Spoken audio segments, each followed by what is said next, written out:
Nvidia কেন robot বানাচ্ছে? আমরা এনভিডিয়াকে চিনি জিপিইউ কোম্পানি হিসেবে, তাই না? গ্রাফিক্স কার্ড, গেমিং, এআই এসব জায়গায় তারা ডোমিনেট করে। কিন্তু এনভিডিয়া এখন শুধু জিপিইউ কোম্পানি না, এখন তারা AI hardware plus AI software plus robotics ecosystem তৈরি করছে।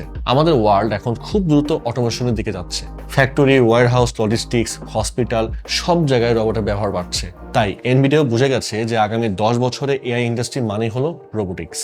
বাট এমন রোবট আমাদের বানাতে হবে যেটা আমাদের পরিবেশের জন্য ইকো ফ্রেন্ডলি যেন হয়। তাই তারা এই কনসেপ্ট থেকে বানালো আইজ্যাক রোবোটিক্স প্ল্যাটফর্ম। এটা হলো রোবট বানানোর জন্য পুরো ইকোসিস্টেম। অ্যান্ড তারপর থেকে রিভিল হলো সবচেয়ে আলোচিত রোবট আইজ্যাক রুট N1। তো আমরা এতক্ষণে জানলাম যে আইজ্যাক রুট N1 এটা আসলে কি। এটা হলো এনভিডিয়ার একটা general purpose humanoid robot model. General purpose মানে হলো এটা কোনো একটা স্পেসিফিক কাজের জন্য বানানো নয়, এটা মাল্টিপল কাজ শিখে করতে পারে। যেমন ওয়্যারহাউসে জিনিস লোড করা, সর্টিং করা, ওয়াকিং নেভিগেশন, বক্স ক্যারি করা, মেকানিক্যাল ইকুইপমেন্ট অ্যাসেম্বল করা, একদম মানুষের পাশে দাঁড়িয়ে তাকে হেল্প করা।